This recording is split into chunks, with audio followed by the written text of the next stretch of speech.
Officially, the city of Cagayan de Oro is a first-class, highly urbanized city in the region of northern Mindanao, Philippines. The city of Golden Friendship, as it is sometimes called, is home to especially friendly and warm Filipinos.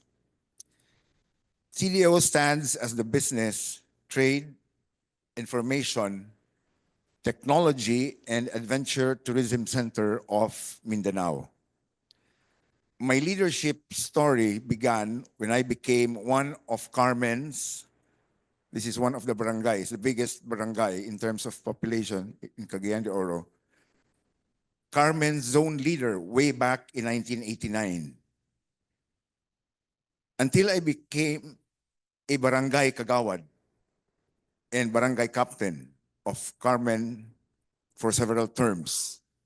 As barangay chairman and with health as my number one agenda, Barangay Carmen made history by becoming the first barangay in the entire Philippines to implement the PhilHealth by adopting the National Health Insurance Program through an ordinance which specified the allocation of funds for the enrollment and coverage of indigent families using its own barangay funds.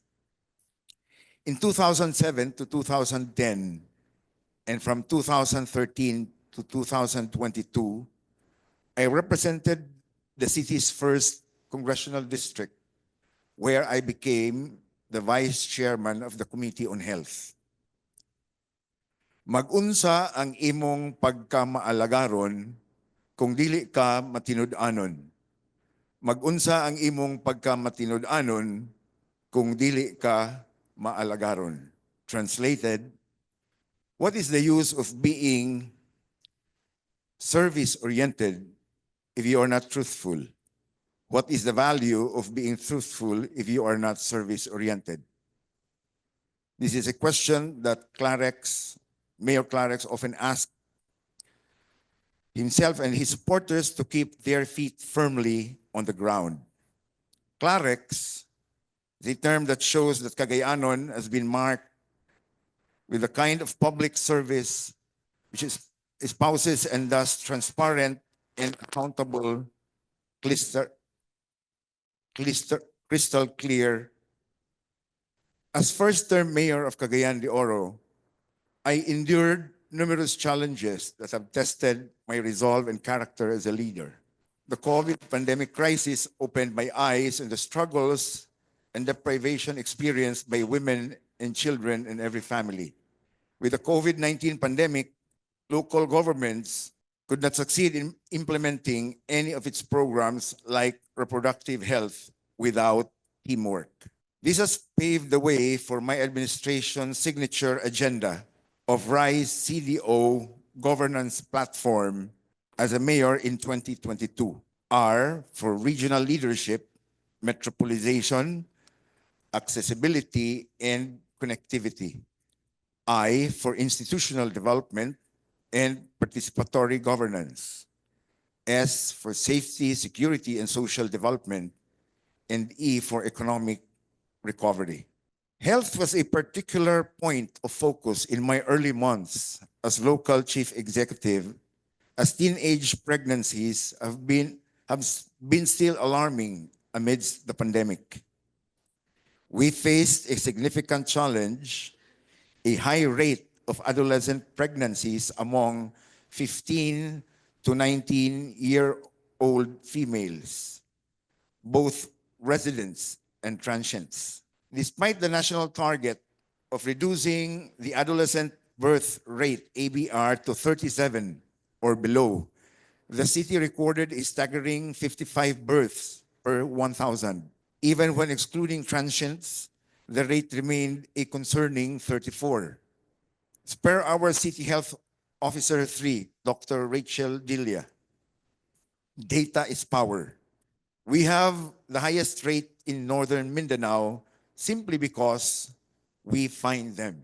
We can understand the problems and can address them. With this kind of data, the city has been able to develop more targeted and effective interventions to prevent both first and repeat pregnancies, delay sexual debut, and educate the youth.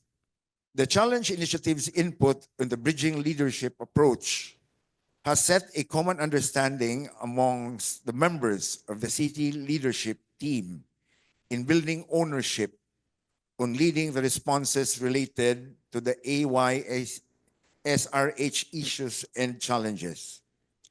TZI Zwellig Family Foundation, Commission on Population and Development Region 10, and Department of Health Center for Development, Northern Mindanao, DOH, help define clearer dimensions of interagency efforts that significantly led to minimizing duplication of services, providing unified directions and structured budget allocations with focus on adolescent, youth, and sexual reproductive health through program designs with high impact interventions.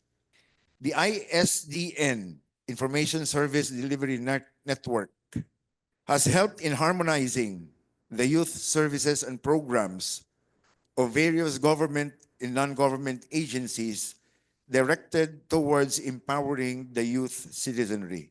This emphasis was anchored on the vision: youth are empowered to achieve their full potential and become an asset to the city's progress and development.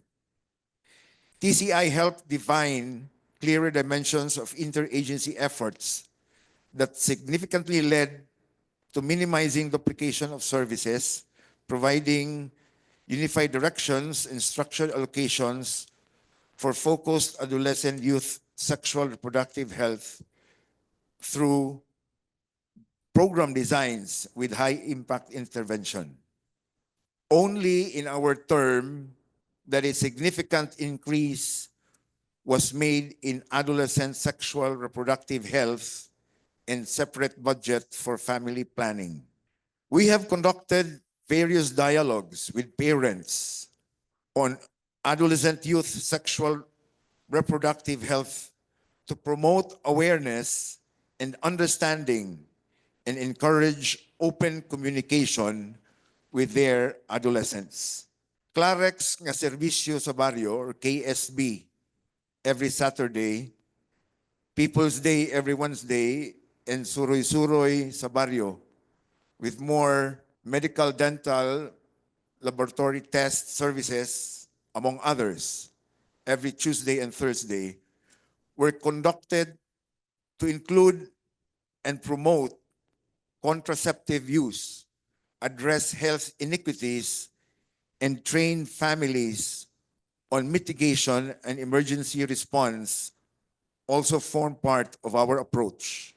By initiating the medical and law scholarship program for students, the local government not only invests in individuals but also secures long-term benefits for the city and its people, creating a ripple effect of progress and empowerment. On top of that, barangay health stations were upgraded, resulting to certified adolescent-friendly centers as level 1 and level 2. And our city-owned hospital, the J.R. Borja General Hospital, also accredited with peer educator and adolescent specialists that help address issues on teenage pregnancy. Peer facilitators were also trained as youth advocates in school and community. Looking into this as a proactive city health leadership team, a memorandum of agreement was forged between the city government of Cagayan de Oro, 7 cooperatives, and the Department of Education, Cagayan de Oro Division, in the establishment of 13 school-based teen centers in public national high schools, with the presence of other partners like Oro Integrated Cooperative and First Community Cooperative. School-based teen centers serve as a safe hub and drop-in and referral center in schools, aiming to have a well-informed, empowered, healthy, safe, and responsible adolescents.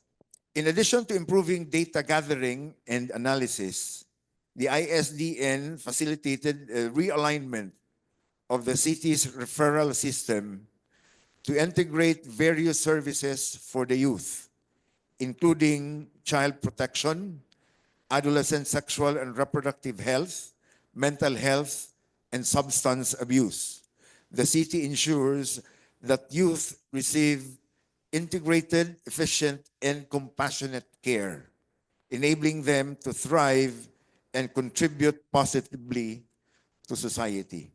These interventions help bring down the adolescent birth rate to 36 per 1,000 live births from 47 per 1,000 live births in CDO alone, below the national target. We thank TCI and CFF in partnership with the Commission on Population and Development and the Department of Health for the opportunities to showcase ISDN's effectiveness in Cagayan de Oro and share our best practices and experiences and challenges to LGUs visiting us in developing their own adolescent health programs through ISDN. And this was awarded our city health officer as TCI local champion and presented this in the ICFP conference in 2022. The challenge initiative helped us look at the weaknesses in our health systems and tackle health issues with co-ownership from partners built on trust and synergy. With the city leadership team being a product of the challenge initiative under the auspices of the Swelling Foundation, Family Foundation, now taking the helm with the City Health Office and non-health agencies, we are confident the local government can better confront health challenges ahead. Dagan salamat.